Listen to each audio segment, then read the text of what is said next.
यह उन दिनों की बात है जब शहंशाह अकबर के न्याय और बीरबल की बुद्धि के किस्से हिंदुस्तान की सरहदों को पार कर दूरदराज के मुल्कों तक पहुंच चुके थे। आगरा शहर अपनी पूरी शान शौकत पर था। दिन में बाजारों की चहल पहल और शाम को यमुना के घाटों पर जलते दियों की तारे शहर को एक जादुई खूबसूरती बख्शती थीं। इसी शहर में सल्तनत के सबसे अजीम शहंशाह के सबसे खास सलाहकार बीरबल भी रहते थे। बीरबल का जीवन बहुत सादा था। शहंशाह से मिलने वाले बेशुमार तोहफों और जागीरों के बावजूद उनमें दौलत का घमंड रत्ती भर भी नहीं था। वह अपनी कमाई का एक बड़ा हिस्सा अक्सर गरीबों और जरूरतमंदों में बांट दिया करते थे। लेकिन शहर में एक शख्स ऐसा भी था जो बीरबल की इज्जत, शोहरत और शहंशाह से उनकी नजदीकी से आग की तरह जलता था। उसका नाम था सेठ लक्खीचंद। लक्खीचंद शहर का सबसे बड़ा सूदखोर और कंजूस सेठ था। दौलत के अंबार पर बैठने के बावजूद उसकी लालच की भूख कभी नहीं मिटती थी। वह हमेशा बीरबल को नीचा दिखाने का मौका ढूंढता रहता था। उसे लगता था कि बीरबल की सारी इज्जत सिर्फ किस्मत की वजह से है और अगर मौका मिले तो वह अपनी चालाकी से बीरबल को मात दे सकता है। एक रोज शहंशाह अकबर ने बीरबल को दरबार में खास तौर पर तलब किया। पड़ोसी रियासत के साथ एक बहुत ही पेचीदा सीमा विवाद चल रहा था जिसे सुलझाने में बड़े बड़े मंत्री और सेनापति नाकाम हो गए थे। बीरबल ने अपनी सूझबूझ और मीठी जुबान से न सिर्फ उस विवाद को सुलझाया बल्कि दोनों रियासतों के बीच दोस्ती का एक नया रिश्ता भी कायम करवा दिया। अकबर इस कामयाबी से इतने खुश हुए कि उन्होंने भरे दरबार में बीरबल की तारीफों के पुल बांध दिए और इनाम के तौर पर सोने की 1000 अशर्फियों से भरी एक थैली उन्हें भेंट की। बीरबल, तुम्हारी बुद्धि इस सल्तनत की सबसे बड़ी दौलत है, अकबर ने मुस्कुराते हुए कहा। यह छोटा सा तोहफा तुम्हारी काबिलियत के सामने कुछ भी नहीं है। बीरबल ने अदब से सिर झुकाकर इनाम कबूल किया। उस शाम जब बीरबल अपनी हवेली लौट रहे थे तो उनके मन में कई योजनाएं चल रही थीं। वह सोच रहे थे कि इन अशर्फियों से वह अपनी बेटी के विवाह की तैयारियां शुरू करेंगे और बाकी बची रकम से शहर के बाहर एक कुआं खुदवाएंगे ताकि सूखे के दिनों में गरीब किसानों को पानी के लिए भटकना न पड़े। वह अपनी पालकी में बैठे इन्हीं ख्यालों में डूबे हुए थे कि अचानक आसमान में काले बादल घिर आए। देखते ही देखते तेज हवाएं चलने लगीं और मूसलाधार बारिश शुरू हो गई। बारिश इतनी तेज थी कि सड़कों पर पानी भर गया और पालकी उठाने वाले कहारों के पैर फिसलने लगे। इसी अफरातफरी और झटकों के बीच अशर्फियों से भरी वह भारी थैली पालकी के कोने से छिटककर कब बाहर कीचड़ में जा गिरी, किसी को पता ही नहीं चला। जब बीरबल अपनी हवेली पहुंचे और पालकी से उतरे तब उन्हें एहसास हुआ कि थैली अपनी जगह पर नहीं है।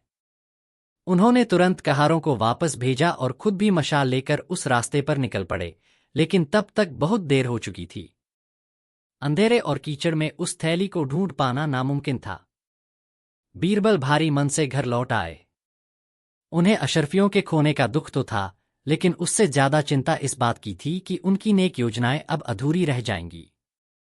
उसी रात सेठ लक्खीचंद अपने मुनीम के साथ एक दावत से लौट रहा था। उसकी बग्घी जैसे ही उस रास्ते से गुजरी जहां बीरबल की थैली गिरी थी, बग्घी के पहिए को किसी भारी चीज से ठोकर लगी।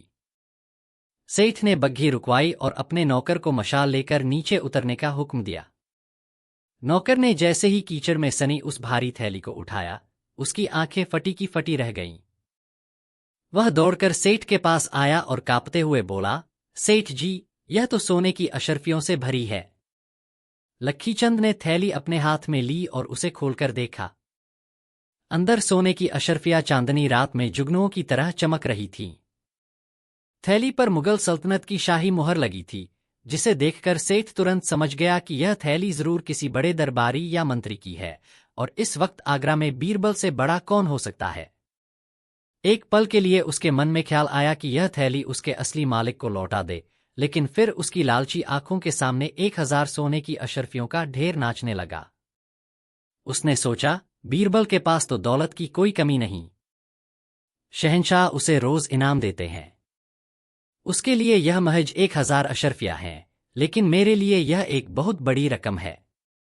यह तो किस्मत ने मुझे मौका दिया है। यह सोचकर उसने थैली को अपनी बग्घी में छुपा लिया और ऐसे घर लौटा जैसे कुछ हुआ ही न हो। अगली सुबह पूरे शहर में यह खबर फैल गई कि बीरबल की 1000 अशर्फियों की थैली कहीं खो गई है। बीरबल ने कोई शाही ऐलान नहीं करवाया, क्योंकि वह इस मामले को अपने तरीके से सुलझाना चाहते थे। उन्होंने अपने कुछ विश्वासपात्र लोगों को यह जिम्मेदारी दी कि वे शहर के हर कोने में जाकर एक अजीब सी घोषणा करें। घोषणा यह थी, सुनो, सुनो, सुनो। मंत्री बीरबल जी की सोने की अशर्फियों से भरी एक थैली कल रात कहीं गिर गई है। उस थैली में असल में 1100, 1100 अशर्फियां थीं। जिस किसी भी नेक और ईमानदार इंसान को वह थैली मिली हो, वह उसे बीरबल जी की हवेली पर लौटा दे। उसकी इस ईमानदारी के बदले में बीरबल जी उसे 100 अशर्फिया इनाम के तौर पर देंगे और बाकी की 1000 अशर्फिया खुद रख लेंगे। यह घोषणा जब सेठ लक्कीचंद के कानों तक पहुंची तो वह जोर जोर से हंसने लगा। वाह, क्या बेवकूफ है यह बीरबल, उसने मन में सोचा। खुद ही मान रहा है कि थैली में 1100 अशर्फिया थीं। अब तो मैं और भी आसानी से उसे झूठा साबित कर सकता हूं। उसकी लालची बुद्धि और भी तेजी से काम करने लगी। उसने सोचा, मैं दरबार में जाऊंगा और कहूंगा कि मुझे एक थैली मिली है जिसमें ठीक 1000 अशर्फिया हैं। बीरबल जब 1100 का दावा करेगा तो सब मुझे ही सच्चा मानेंगे। शहंशाह मेरी ईमानदारी से खुश होकर शायद मुझे ही पूरी थैली इनाम में दे दें। बीरबल को न पैसा मिलेगा न इज्जत। अपनी इस कुटिल योजना को अंजाम देने के लिए लक्कीचंद सीधा शहंशाह अकबर के दरबार में जा पहुंचा। दरबार लगा हुआ था और बीरबल भी अपनी जगह पर मौजूद थे। सेठ ने जमीन तक झुककर शहंशाह को सलाम किया और बड़ी ही नाटकीय आवाज में बोला, जहांपनाह, मैं इस शहर का एक छोटा सा व्यापारी हूं। कल रात मुझे रास्ते में एक थैली पड़ी मिली। मैंने जब उसे खोलकर देखा तो उसमें ठीक 1000 सोने की अशर्फियां थीं। मुझे पता चला कि यह शाही खजाने की हैं और शायद मंत्री बीरबल जी की हैं। मैं आपकी सल्तनत का एक वफादार नागरिक हूं, इसलिए मैं यह थैली आपको सौंपने आया हूं। यह कहकर उसने थैली अकबर के सामने रख दी। अकबर सेठ की ईमानदारी से बहुत प्रभावित हुए। उन्होंने बीरबल की तरफ देखा और कहा, बीरबल, लगता है तुम्हारी खोई हुई अमानत मिल गई। हमें लक्कीचंद जैसे ईमानदार नागरिकों पर गर्व है। दरबार में बैठे बीरबल के दुश्मन मुस्कुराने लगे। उन्हें लगा कि आज बीरबल की हार पक्की है। लेकिन बीरबल अपनी जगह से बड़े इत्मीनान से उठे। उन्होंने भी सेठ को सलाम करते हुए कहा, जहांपनाह, मैं सेठ लक्कीचंद जी की ईमानदारी का तहे दिल से शुक्रगुजार हूं। यह बहुत ही नेक इंसान है कि इन्हें सोने से भरी थैली मिली और यह बिना किसी लालच के उसे दरबार में ले आए। फिर बीरबल ने अकबर की ओर मुड़कर कहा, लेकिन जहांपनाह, यह थैली मेरी नहीं है। यह सुनते ही पूरे दरबार में सन्नाटा छा गया। सेठ लक्कीचंद भी भौंचक्का रह गया। अकबर ने हैरानी से पूछा, यह तुम क्या कह रहे हो, बीरबल? तुम्हारी ही तो 1000 अशर्फियों की थैली खोई थी। बीरबल ने बड़ी मासूमियत से जवाब दिया, नहीं हुजूर, मेरी थैली में तो 1100 अशर्फियां थीं। मैंने तो पूरे शहर में यही घोषणा करवाई थी। यह सेठ जी कह रहे हैं कि इस थैली में ठीक 1000 अशर्फियां हैं, तो यकीनन यह मेरी थैली हो ही नहीं सकती। यह तो किसी और की होगी। अब सेठ लक्कीचंद बुरी तरह फंस गया। अगर वह कहता कि थैली में 1100 अशर्फियां हैं, तो यह सवाल उठता कि उसने 100 अशर्फियां कहाँ छिपाईं। और अगर वह अपनी बात पर अड़ा रहता तो उसे एक भी अशर्फी नहीं मिलती। बीरबल ने अपनी बात आगे बढ़ाते हुए कहा, हुजूर, सेठ लक्कीचंद जी की ईमानदारी तो देखिए। इन्हें 1000 अशर्फियों की थैली मिली और इन्होंने रत्ती भर भी लालच नहीं किया। न्याय तो यही कहता है कि जब तक इस थैली का असली मालिक नहीं मिल जाता, तब तक इसे सेठ जी की ईमानदारी के इनाम के तौर पर इन्हीं को सौंप दिया जाना चाहिए। यह सुनकर सेठ के पैरों तले जमीन खिसक गई। वह समझ गया कि वह बीरबल की बिछाई हुई बुद्धि की बिसात में बुरी तरह मात खा चुका है। उसकी अपनी चालाकी और लालच ने उसे ही फंसा दिया था। बीरबल ने आखिरी दाव चलते हुए कहा, और जहांपनाह, हमें अब अपनी उस 1100 अशर्फियों वाली थैली को ढूंढने के लिए सिपाहियों को भेजना चाहिए। पता नहीं वह किस बेईमान के हाथ लग गई होगी। बेईमान शब्द सुनते ही सेठ लक्कीचंद का चेहरा सफेद पड़ गया। उसे लगा कि अगर अब भी वह चुप रहा तो उसे एक पैसा भी नहीं मिलेगा और ऊपर से चोर कहलाने का दाग अलग लगेगा। वह शहंशाह के कदमों में गिर पड़ा और रोते हुए अपना सारा गुनाह कबूल कर लिया। मुझे माफ कर दीजिए जहांपनाह, उसने गिड़गिड़ाते हुए कहा। लालच में मेरी अक्ल मारी गई थी। इस थैली में 1100 अशर्फियां ही थीं। मैंने 100 अशर्फियां अपने घर में छुपा दी थीं ताकि मैं बीरबल को झूठा साबित कर सकूं। सच सामने आते ही अकबर का चेहरा गुस्से से लाल हो गया। उन्होंने लक्कीचंद को उसकी बेईमानी और दरबार को गुमराह करने के जुर्म में सख्त सजा सुनाई। उसकी छुपाई हुई 100 अशर्फियां जब्त कर ली गईं और उसे 1000 अशर्फियों का भारी जुर्माना भरने का हुक्म दिया गया।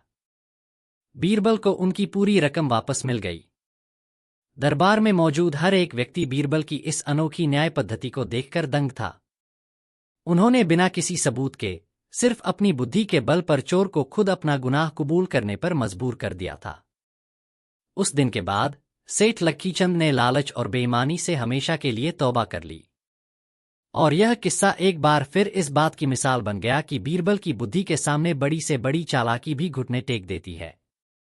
आगरा की सरहदों के पास यमुना नदी के किनारे एक घना और वीरान जंगल शुरू होता था। उस जंगल के बीचों बीच सदियों पुराना एक शिव मंदिर था। यह मंदिर जितना पुराना था उतना ही रहस्यमय और डरावना भी। सूरज की रोशनी में तो यहाँ वहाँ कुछ पुजारी और श्रद्धालु दिख जाते थे, लेकिन जैसे ही शाम ढलती यह जगह एक भयानक खामोशी की चादर ओढ़ लेती थी। मंदिर के बारे में एक किंवदंती मशहूर थी जो लोगों के दिलों में दहशत बनकर बस गई थी। जो भी इस मंदिर में रात गुजारता है वह सुबह का सूरज नहीं देख पाता। यह सिर्फ एक कहानी नहीं थी बल्कि एक कड़वी हकीकत बन चुकी थी। पिछले कुछ सालों में कई लोगों ने इस बात को अंधविश्वास कहकर चुनौती देने की कोशिश की थी। कुछ बहादुर सिपाही, कुछ तर्क वितर्क करने वाले विद्वान और कुछ पहुंचे हुए साधु संत। लेकिन नतीजा हमेशा एक ही रहा, वे मंदिर के अंदर तो गए पर कभी बाहर नहीं आए। वे कहा जाते थे, उनके साथ क्या होता था यह एक ऐसा राज था जिसे कोई नहीं सुलझा पाया था। धीरे धीरे लोगों का विश्वास पक्का हो गया कि मंदिर के देवता भगवान शिव किसी बात पर क्रोधित हैं और रात में रुकने वाले को वे स्वयं अपने साथ ले जाते हैं। डर इतना बढ़ गया था कि सूरज डूबने से घंटों पहले ही मंदिर और उसके आसपास का इलाका पूरी तरह वीरान हो जाता था। यह मामला जब तूल पकड़ने लगा तो शहर के कुछ बड़े पुजारी और गांव के मुखिया शहंशाह अकबर के दरबार में पहुंचे। आलमपनाह करें, मुख्य पुजारी ने हाथ जोड़कर कहा। जंगल वाले शिव मंदिर का प्रकोप बढ़ता ही जा रहा है। हमारे देवता रुष्ट हैं। अब तक 20 से ज्यादा लोग गायब हो चुके हैं। हमारी आपसे विनती है कि उस मंदिर को हमेशा के लिए सील करवा दिया जाए ताकि कोई और उस तरफ जाने की हिम्मत न करे। अकबर, जो हमेशा तर्क और विवेक को महत्व देते थे, उन्हें यह दैवीय प्रकोप वाली बात हजम नहीं हुई। दरबार के कुछ मंत्रियों ने भी अपनी राय दी।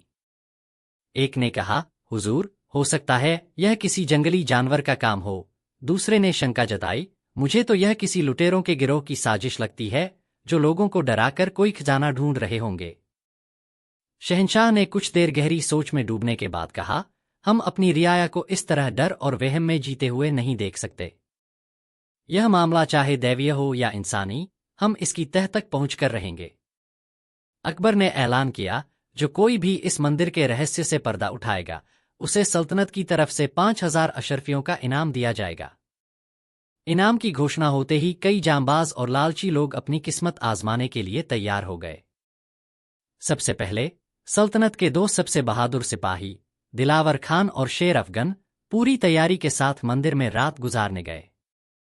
वे अपने साथ तलवारें, मशालें और भाले लेकर गए थे। लेकिन अगली सुबह जब मंदिर के दरवाजे खोले गए तो अंदर उनकी तलवारें और बुझी हुई मशालें तो मिलीं, पर सिपाहियों का कोई नामो निशान नहीं था। इस घटना ने लोगों के डर को और भी बढ़ा दिया। इसके बाद तंत्र मंत्र का दावा करने वाले एक तांत्रिक ने अपनी शक्तियों से रहस्य सुलझाने का बीड़ा उठाया, लेकिन उसका भी वही हश्र हुआ। अब आलम यह था कि 5000 अशर्फियों का इनाम भी लोगों को मौत के मुंह में जाने के लिए राजी नहीं कर पा रहा था। अकबर बहुत चिंतित हो गए। यह उनकी सल्तनत की इज्जत का सवाल बन गया था। उनकी नजरें अब दरबार में एक शांत चेहरे पर टिकी थीं, जो यह सब बड़े ध्यान से देख और सुन रहा था। वह थे बीरबल। बीरबल, इस मामले पर तुम्हारी क्या राय है? अकबर ने पूछा। बीरबल अपनी जगह से उठे और अदब से बोले, जहांपनाह, जहां राज बहुत गहरा हो और ताकत काम न आए, वहां अक्ल से काम लेना पड़ता है। अगर आप इजाजत दें तो मैं इस रहस्य को सुलझाने की कोशिश करना चाहूंगा। यह सुनते ही बीरबल से जलने वाले मंत्री, खासकर मुल्ला दो प्याजा, मन ही मन खुश हो गए। उन्हें लगा कि बीरबल को रास्ते से हटाने का इससे अच्छा मौका नहीं मिलेगा। मुल्ला ने तंज कसते हुए कहा, वाह! जहां सल्तनत के सबसे बहादुर सिपाही और पहुंचे हुए तांत्रिक नाकाम हो गए, वहां एक शायराना दिल रखने वाले मंत्री क्या कर लेंगे? लगता है बीरबल को अपनी जान प्यारी नहीं है। अकबर ने मुल्ला को चुप रहने का इशारा किया और बीरबल से कहा, हमें तुम्हारी काबिलियत पर पूरा भरोसा है, बीरबल। लेकिन हम तुम्हारी जान खतरे में नहीं डालना चाहते। बीरबल ने मुस्कुराते हुए कहा, हुजूर, जान का खतरा तो है, लेकिन रियाया के दिल से डर का साया हटाना ज्यादा जरूरी है। आप बस मेरे कहे अनुसार कुछ इंतजामात करवा दीजिए। बीरबल ने उस रात मंदिर जाने का फैसला नहीं किया। इसके बजाय उन्होंने अपनी जांच पड़ताल शुरू की। वह सबसे पहले उन लोगों के घरों में गए जो मंदिर से गायब हुए थे। घंटों तक उनके परिवार वालों से बात करने के बाद बीरबल ने एक अजीब बात नोट की। गायब होने वाले ज्यादातर लोग या तो अमीर सौदागर थे, या सल्तनत के सिपाही, या फिर ऐसे मुसाफिर जो बाहर से आए थे और जिनके पास कीमती सामान होने की उम्मीद थी। कोई भी बेहद गरीब या कंगाल आदमी उस मंदिर से गायब नहीं हुआ था। बीरबल के दिमाग की घंटी बजी। अगर यह देवता का प्रकोप होता तो वह अमीर और गरीब में फर्क क्यों करता? अगले दिन बीरबल भेष बदलकर एक आम मुसाफिर की तरह उस मंदिर में पहुंचे। उन्होंने मंदिर की बनावट को, उसकी दीवारों को और जमीन के पत्थरों को बहुत बारीकी से देखा। मंदिर के पीछे की तरफ, जहां जंगल ज्यादा घना था, उन्होंने जमीन पर घोड़ों की लीद और पहियों के कुछ धुंधले निशान देखे, जो किसी गुप्त रास्ते की तरफ इशारा कर रहे थे। उन्होंने मंदिर के मुख्य पुजारी, पंडित भद्रसेन से भी मुलाकात की। भद्रसेन एक प्रभावशाली व्यक्तित्व का स्वामी था। उसकी बड़ी बड़ी आंखें और लंबी दाढ़ी उसे एक तपस्वी का रूप देती थीं। उसने बीरबल को मंदिर के इतिहास और दैवीय प्रकोप की कई डरावनी कहानियां सुनाईं। लेकिन बीरबल ने ध्यान दिया कि बातें करते समय पुजारी की आंखें बार बार मंदिर के गर्भगृह में रखी विशाल शिव मूर्ति की ओर जा रही थीं, जैसे वह कोई राज छुपा रहा हो। 2 दिनों की जांच पड़ताल के बाद बीरबल को यकीन हो गया कि यह मामला किसी दैवीय शक्ति का नहीं, बल्कि इंसानी शैतानी का है। उन्होंने अकबर से जाकर कहा, आलमपनाह, मैं आज रात उस मंदिर में रुकूंगा। बस आप सुबह तक मंदिर के चारों तरफ हमारे सबसे भरोसेमंद सैनिकों का एक मजबूत घेरा लगवा दें। उस शाम पूरा दरबार और शहर के लोग मंदिर के बाहर जमा थे। सबकी आंखों में एक ही सवाल था, क्या बीरबल कल सुबह जिंदा मिलेंगे? बीरबल ने अपने साथ कोई हथियार नहीं लिया। उनके हाथ में सिर्फ एक जलता हुआ दिया, पानी का एक लोटा और एक छोटी सी थैली थी, जिसमें उन्होंने बारीक पिसी हुई हल्दी भर रखी थी। अकबर ने भारी मन से बीरबल को विदा किया। जैसे ही बीरबल मंदिर के अंदर गए, दरवाजे को बाहर से ताला लगा दिया गया। अंदर घना अंधेरा और एक अजीब सी खामोशी थी। दिए की कापती हुई लौ में दीवारों पर बनी मूर्तियां और भी भयानक लग रही थीं। बीरबल ने जरा भी भय नहीं दिखाया। उन्होंने अपना सारा ध्यान गर्भगृह में रखी भगवान शिव की विशाल मूर्ति पर केंद्रित किया। वह जानते थे कि जो भी राज है, वह यहीं कहीं छुपा है। उन्होंने मूर्ति के चारों तरफ जमीन पर लगे पत्थरों को अपनी लाठी से ठोक ठोक कर देखना शुरू किया। ज्यादातर पत्थरों से ठोस आवाज आ रही थी, लेकिन मूर्ति के ठीक पीछे वाले एक बड़े पत्थर से आवाज कुछ खोखली और अलग थी। बीरबल का शक गहरा गया। अब उन्होंने अपनी थैली से पिसी हुई हल्दी निकाली और उस खोखले पत्थर के चारों तरफ जमीन पर एक बहुत ही महीन परत बिछा दी। उन्होंने सोचा, अगर यहां कोई गुप्त दरवाजा है, तो उसके खुलने या बंद होने पर यह हल्दी अपनी जगह से जरूर हिलेगी। यह काम करके बीरबल एक कोने में अंधेरे में जाकर बैठ गए और आने वाले खतरे का इंतजार करने लगे। आधी रात बीत गई। मंदिर में चमगादड़ों और झिंगुरों की आवाज के सिवा कोई हलचल नहीं थी। बीरबल की आंखें पलक झपकाना भूल चुकी थीं। तभी उन्हें एक हल्की सी खट की आवाज सुनाई दी। यह आवाज उस विशाल मूर्ति के पीछे से आई थी। बीरबल ने अपनी सांस रोक ली। उन्होंने देखा कि जिस पत्थर के चारों ओर उन्होंने हल्दी बिछाई थी, वह धीरे धीरे अंदर की ओर धंस रहा था और उसकी जगह एक अंधेरा रास्ता खुल रहा था। उस गुप्त रास्ते से दो हट्टे-कट्टे, नकाबपोश आदमी बाहर निकले। उनके हाथों में नंगी तलवारें थीं। उन्होंने सोचा था कि मंदिर में रुका हुआ व्यक्ति या तो डर के मारे बेहोश हो गया होगा या सो रहा होगा। लेकिन जैसे ही उन्होंने दिए की रोशनी में बीरबल को एक कोने में शांत बैठे देखा, वे चौंक गए। तुम कौन हो? एक नकाबपोश ने अपनी भारी आवाज में पूछा। बीरबल अपनी जगह से उठे और बोले, मैं वह हूं जो तुम्हारी इस शैतानी का खेल खत्म करने आया है। दोनों बदमाश एक साथ बीरबल पर झपटे। बीरबल कोई योद्धा नहीं थे, लेकिन वह बुद्धिमान थे। वह पहले से ही इस हमले के लिए तैयार थे। जैसे ही बदमाश आगे बढ़े, बीरबल जमीन पर बिछे एक पुराने कालीन पर तेजी से लुढ़क गए। दोनों बदमाशों का संतुलन बिगड़ा और वे एक दूसरे से टकराकर जमीन पर गिर पड़े। इससे पहले कि वे संभल पाते, बीरबल ने गर्भगृह में लटका एक बड़ा सा घंटा पूरी ताकत से बजा दिया। टन टन टन। घंटे की जोरदार आवाज रात की खामोशी को चीरती हुई बाहर तक पहुंच गई। यह बाहर तैनात सैनिकों के लिए बीरबल का इशारा था। बदमाश समझ गए कि वे फंस चुके हैं। वे वापस उस गुप्त रास्ते की ओर भागे। बीरबल ने उनका पीछा नहीं किया, क्योंकि वह जानते थे कि उनका काम अब पूरा हो चुका है। थोड़ी ही देर में सैनिक मंदिर का दरवाजा तोड़कर अंदर आ गए। बीरबल ने उन्हें उस गुप्त रास्ते के बारे में बताया। सैनिक मशाले लेकर उस अंधेरी सुरंग में उतर गए। वह सुरंग मंदिर के नीचे नीचे एक बहुत बड़े तहखाने में जाकर खुलती थी। अंदर का दृश्य दिल दहला देने वाला था। वहां गायब हुए कई लोगों को बंदी बनाकर रखा गया था। जो लोग ज्यादा विरोध करते थे, उन्हें मार दिया गया था। तहखाने में सोने, चांदी और जवाहरात का एक बड़ा जखीरा भी मिला। यह सारा माल उन लोगों से लूटा गया था जो मंदिर में रात गुजारने आए थे। सुरंग का दूसरा सिरा जंगल में बहुत दूर जाकर खुलता था, जहां से यह गिरोह आसानी से आता जाता था। जब सारे डाकुओं को पकड़ लिया गया और उनके नकाब हटाए गए, तो सबसे बड़ा झटका तब लगा जब उनके सरदार की पहचान हुई। वह कोई और नहीं बल्कि मंदिर का वही मुख्य पुजारी पंडित भद्रसेन था। अगले दिन भरे दरबार में पंडित भद्रसेन और उसके साथियों को पेश किया गया। भद्रसेन ने अपना सारा गुनाह कबूल कर लिया। उसने बताया कि वह और उसका गिरोह सालों से इस मंदिर को अपने अड्डे के तौर पर इस्तेमाल कर रहा था। देवता के प्रकोप की कहानी उन्होंने ही फैलाई थी, ताकि कोई भी रात में मंदिर के पास आने की हिम्मत न करे और वे अपना लूटपाट का धंधा आराम से चला सकें। जो भी अमीर मुसाफिर या सिपाही इनाम के लालच में वहां रुकता, वे उसे गुप्त रास्ते से पकड़कर तहखाने में ले जाते और उसका सब कुछ लूट लेते थे। यह सब सुनकर अकबर और पूरा दरबार सन्न रह गया। धर्म की आड़ में इतना बड़ा अधर्म। अकबर ने बीरबल की पीठ थपथपाते हुए कहा, बीरबल, आज तुमने सिर्फ एक रहस्य ही नहीं सुलझाया, बल्कि तुमने लोगों को अंधविश्वास के अंधेरे से निकालकर तर्क की रोशनी दिखाई है। तुमने एक बार फिर साबित कर दिया है कि तुम्हारी बुद्धि इस सल्तनत की सबसे बड़ी ताकत है। शहंशाह ने बीरबल को घोषित इनाम से 2 गुना इनाम दिया और पंडित भद्रसेन और उसके गिरोह को उनके गुनाहों के लिए सख्त से सख्त सजा सुनाई।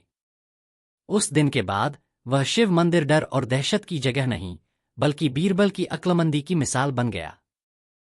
शहंशाह हिंद जलालुद्दीन मोहम्मद अकबर का दरबार अपनी शान-ओ-शौकत और अक्लमंदी की चर्चाओं के लिए पूरी दुनिया में मशहूर था। आगरा के किले में लगने वाली यह महफिल सिर्फ सल्तनत के मसलों को सुलझाने की जगह नहीं थी, बल्कि यह ज्ञान, कला और बुद्धि का एक ऐसा संगम थी जहां दूर दूर से आए विद्वान अपनी काबिलियत का लोहा मनवाने की कोशिश करते थे। इस दरबार में नवरत्नों की एक मंडली थी जो अपने अपने क्षेत्र के माहिर थे, लेकिन उन सब में एक हीरा ऐसा था जिसकी चमक के आगे सब फीके पड़ जाते थे, और वह थे बीरबल।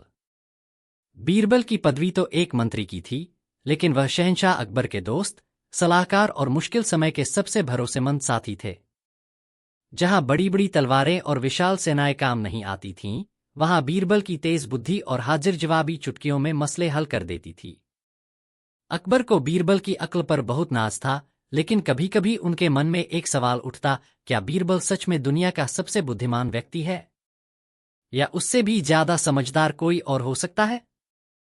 यह सवाल एक छोटे से बीज की तरह उनके ज़हन में पड़ा था, जो धीरे धीरे एक बड़े पेड़ में तब्दील हो रहा था। दरबार के कुछ मंत्री, जो बीरबल की और शहंशाह से उनकी नज़दीकी से जलते थे, वे अक्सर इस आग को हवा देते रहते थे। वे अकबर के कान भरते, हुजूर, बीरबल यकीनन होशियार हैं, लेकिन दुनिया बहुत बड़ी है। काशी के पंडितों, ईरान के फिलासफरों और मिस्र के ज्ञानियों के सामने बीरबल की क्या बिसात। एक दिन, जब दरबार लगा हुआ था, अकबर ने एक बड़ी घोषणा की, जिसने पूरे दरबार में हलचल मचा दी। हम, शहंशाह हिंद, यह जानना चाहते हैं कि इस पूरी दुनिया में सबसे तेज बुद्धि किसकी है। अकबर ने अपनी भारी आवाज में कहा। इसलिए हम एक महाप्रतियोगिता का आयोजन कर रहे हैं। दुनिया के किसी भी कोने से कोई भी ज्ञानी, पंडित, विद्वान या फिलासफर इस प्रतियोगिता में हिस्सा ले सकता है। हम उनसे 3 ऐसे सवाल पूछेंगे जिनका जवाब आज तक कोई नहीं दे पाया। जो भी उन तीनों सवालों का सबसे सटीक और संतोषजनक जवाब देगा, उसे जहान का सबसे बुद्धिमान व्यक्ति का खिताब दिया जाएगा और साथ ही 10,000 सोने की अशर्फियों का इनाम भी। यह सुनकर बीरबल से जलने वाले मंत्रियों के चेहरे पर कुटिल मुस्कान तैर गई। उन्हें लगा कि आखिरकार बीरबल को नीचा दिखाने का मौका मिल ही गया। घोषणा की खबर आग की तरह पूरी सल्तनत और पड़ोसी मुल्कों में फैल गई। कुछ ही हफ्तों में आगरा शहर दुनिया भर के विद्वानों का अड्डा बन गया। हर कोई अपनी किस्मत और अक्ल आजमाने के लिए उत्सुक था। दरबार में एक से बढ़कर एक ज्ञानी पुरुष अपनी उपस्थिति दर्ज करा रहे थे। उनमें 3 लोग सबसे ज्यादा चर्चा में थे। पंडित ज्ञान सागर, काशी से आए एक महाविद्वान, जिन्हें चारों वेद और सारे पुराण मुहज़्ज़बानी याद थे।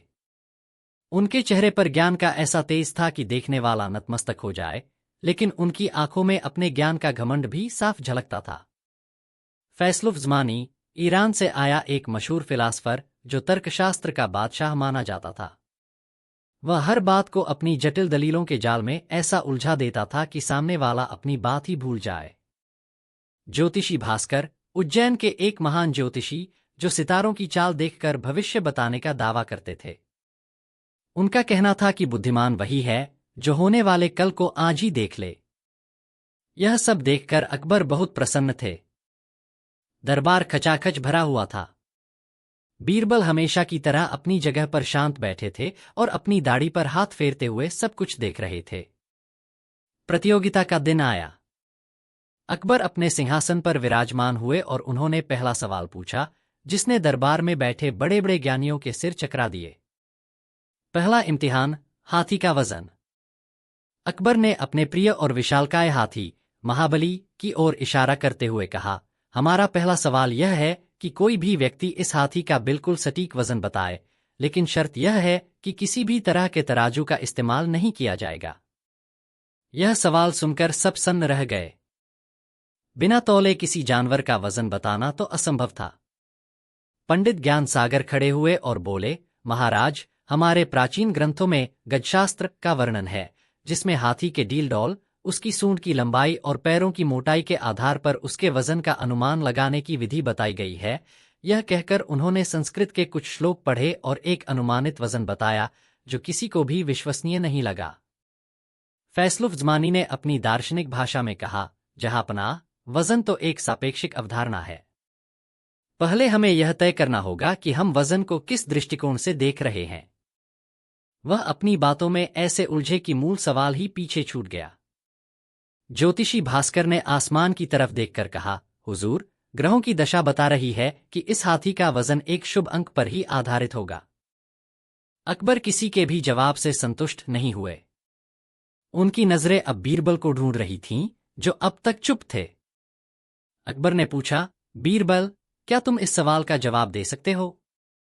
बीरबल ने अदब से सिर झुकाया और कहा, हुजूर, यह तो बहुत आसान काम है। दरबार में कानाफूसी शुरू हो गई। बीरबल ने कहा, बस मुझे एक बड़ी नाव और यमुना नदी का किनारा चाहिए।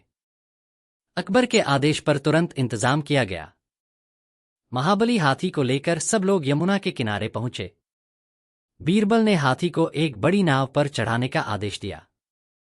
जब हाथी नाव पर सवार हुआ तो नाव पानी में कुछ नीचे धंस गई। बीरबल ने नाव के ठीक उस हिस्से पर निशान लगा दिया जहां तक पानी का स्तर था। इसके बाद उन्होंने हाथी को नाव से उतरवा दिया।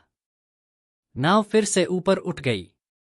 अब बीरबल ने मजदूरों से कहा, इस नाव में तब तक पत्थर भरते जाओ जब तक यह वापस मेरे लगाए हुए निशान तक पानी में न डूब जाए। मजदूरों ने नाव में पत्थर भरने शुरू कर दिए। जब नाव उस निशान तक डूब गई तो बीरबल ने पत्थर भरवाना रुकवा दिया। बीरबल शहंशाह अकबर की तरफ मुड़े और बोले, जहांपनाह, अब नाव में रखे इन सभी पत्थरों का वजन कर लिया जाए। इन पत्थरों का कुल वजन ही हमारे हाथी महाबली का सटीक वजन है। यह समाधान देखकर अकबर की आंखें आश्चर्य और प्रशंसा से चमक उठीं। क्या अद्भुत तरीका था! सारे विद्वान, पंडित और फिलासफर बीरबल की इस व्यावहारिक बुद्धि को देखकर दंग रह गए। पहला इम्तिहान बीरबल ने बड़ी आसानी से जीत लिया था। दूसरा इम्तिहान, आगरा में कौओं की गिनती। पहले इम्तिहान में अपने ज्ञानियों को बीरबल के आगे हारता देख अकबर ने सोचा कि अब एक ऐसा सवाल पूछा जाए जिसका जवाब देना नामुमकिन हो। उन्होंने दरबार में ऐलान किया, हमारा दूसरा सवाल है, इस वक्त हमारे शहर आगरा में कुल कितने कौए मौजूद हैं? यह सवाल सुनते ही दरबार में मौत जैसा सन्नाटा छा गया। यह कैसा बेहुदा सवाल था? भला उड़ते हुए कौओं को कौन गिन सकता है? पंडित ज्ञान सागर ने सिर झुकाकर कहा, महाराज, यह तो ब्रह्मा भी नहीं बता सकते। फैसलुफ ज़मानी ने कहा कि यह सवाल तर्क की सीमाओं से परे है। सबकी नजरें फिर से बीरबल पर टिक गईं। अकबर ने मुस्कुराते हुए पूछा, क्यों बीरबल, क्या तुम्हारी बुद्धि इस सवाल का जवाब ढूंढ सकती है? बीरबल अपनी जगह से उठे और बड़े आत्मविश्वास से बोले, हुजूर, इसमें कौन सी बड़ी बात है? इस वक्त आगरा में ठीक 99,999 कौए हैं। दरबार में बैठे सभी लोग हैरान रह गए। इतना सटीक आंकड़ा! अकबर ने अपनी भौहें चढ़ाकर पूछा, बीरबल, तुम इतने यकीन से यह कैसे कह सकते हो? अगर गिनती में कौए ज्यादा या कम निकले तो? बीरबल ने वही मासूमियत भरी मुस्कान के साथ जवाब दिया, जहांपनाह, आप अपने सेवकों से गिनती करवा लीजिए। अगर कौए मेरे बताए आंकड़े से ज्यादा निकले तो यह समझ लीजिएगा कि आगरा के कौओं के कुछ रिश्तेदार दूसरे शहरों से उनसे मिलने आए हुए हैं। और अगर गिनती में कम निकले तो यह मान लीजिएगा कि हमारे आगरा के कुछ कौए अपने रिश्तेदारों से मिलने शहर से बाहर गए हुए हैं। यह जवाब सुनते ही शहंशाह अकबर समेत पूरा दरबार ठहाका लगाकर हंस पड़ा। क्या जवाब था? बीरबल ने एक असंभव सवाल को अपनी चतुराई से एक ऐसे जवाब में बदल दिया था जिसे कोई गलत साबित ही नहीं कर सकता था। दूसरा इम्तिहान भी बीरबल के नाम रहा। तीसरा और आखिरी इम्तिहान, दुनिया की सबसे बड़ी चीज। अब आखिरी सवाल की बारी थी। अकबर ने इस बार एक गहरा और दार्शनिक सवाल पूछा। हमारा आखिरी सवाल है, इस पूरी दुनिया में सबसे बड़ी चीज क्या है? यह सवाल ज्ञान और अनुभव की गहराई मांगता था। पंडित ज्ञान सागर ने तुरंत उत्तर दिया, महाराज, दुनिया में सबसे बड़ा ज्ञान है। ज्ञान से ही इंसान महान बनता है। फैसलुफ ज़मानी ने कहा, नहीं, सबसे बड़ी चीज तर्क है। तर्क से ही सही और गलत का फैसला होता है। ज्योतिषी भास्कर बोले, हुजूर, सबसे बड़ा तो समय है। समय ही राजा को रंक और रंक को राजा बना देता है।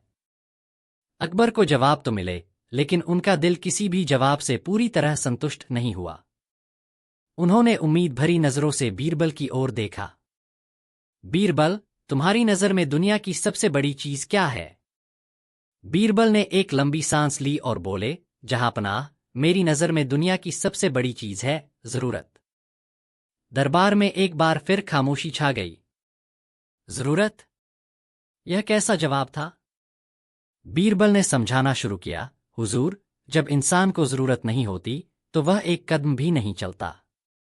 लेकिन जब उसे जरूरत पड़ती है तो वह 7 समंदर पार कर जाता है। प्यास की जरूरत इंसान को रेगिस्तान में मीलों तक चलाती है। भूख की जरूरत उसे खतरनाक जानवरों से लड़ना सिखाती है। सम्मान की जरूरत इंसान से बड़े बड़े आविष्कार करवा लेती है और अपनी और अपनों की रक्षा की जरूरत एक आम इंसान को भी एक महान योद्धा बना देती है। ज्ञान, तर्क और समय, यह सब तभी काम आते हैं जब इंसान को इनकी जरूरत महसूस होती है।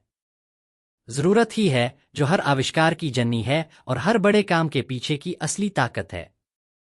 इसलिए जहांपनाह, जरूरत से बड़ी इस दुनिया में कोई चीज नहीं। बीरबल का यह जवाब सुनकर अकबर अपने सिंहासन से उठ खड़े हुए। उनकी आंखों में आंसू थे। यह सिर्फ एक जवाब नहीं था, बल्कि जिंदगी का सबसे बड़ा सत्य था। बीरबल ने बुद्धि के इस इम्तिहान को अपनी समझ और अनुभव की गहराई से जीत लिया था। अकबर ने बीरबल को गले से लगा लिया और पूरे भरे दरबार के सामने ऐलान किया, आज यह साबित हो गया कि सच्ची बुद्धि सिर्फ किताबों या सितारों में नहीं होती। सच्ची बुद्धि इंसान की समझ, उसकी व्यावहारिकता और जिंदगी को देखने के उसके नजरिए में होती है। इस प्रतियोगिता के विजेता बीरबल हैं। और हम आज पूरी दुनिया के सामने यह मानते हैं कि जहान का सबसे बुद्धिमान व्यक्ति का खिताब बीरबल को ही जाता है। चारों तरफ तालियों की गड़गड़ाहट गूंज उठी।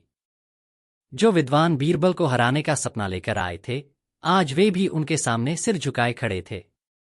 उस दिन के बाद किसी ने फिर कभी यह सवाल नहीं उठाया कि किसकी बुद्धि सबसे तेज है, क्योंकि बीरबल ने यह साबित कर दिया था कि सबसे तेज बुद्धि वही है जो मुश्किल को आसान बना दे और असंभव को संभव कर दिखाए।